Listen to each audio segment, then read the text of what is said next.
大家好，有朋友问儿童打呼噜、张口呼吸是什么原因引起来的？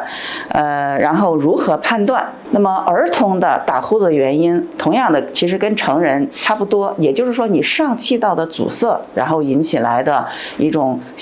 气道的狭小，然后引起来的。那么它常见呢，我觉得有两个最主要原因。第一个呢是腺样体和扁桃体的肥大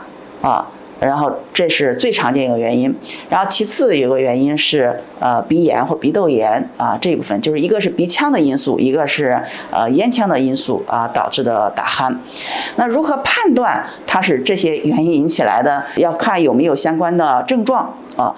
或者是你去做一个检查。那么如果是腺样体、扁桃体呢？扁桃体我们医生呢用压舌板一压着就能看到你的扁桃体大小。腺样体呢，我们用一般的检查是看不到的，一般我们可以用两种检查来看。第一种呢是一个鼻内镜或者是纤维喉镜，然后镜子呢伸到鼻腔里面去，然后到鼻子后段看到腺样体的大小，这是一个常见的检查。还有一个检查，我们可以做一个鼻咽的侧位片，一个 X 线片，或者是你做一个鼻窦 CT 也可以这样呢来看腺样体的一个大小来评估一下你这个打鼾和这个腺样体是否是有关系这是腺样体和扁桃体呢，主要是看检查来看它的体积的大小。如果是鼻炎、鼻窦炎呢我们可以询问患儿他有没有鼻塞、流涕、头痛这些症状然后辅助一些检查，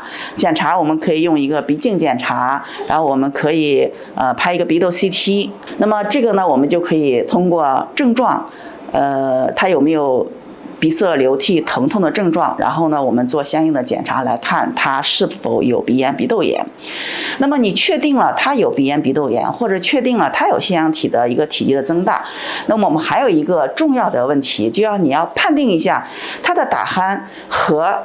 哪个有关系。所以说呢还都要到医院里面去，由医生来给做一个评估你家孩子这种打鼾呢，到底是可能会是以什么原因引起来的，然后进行相应的处理。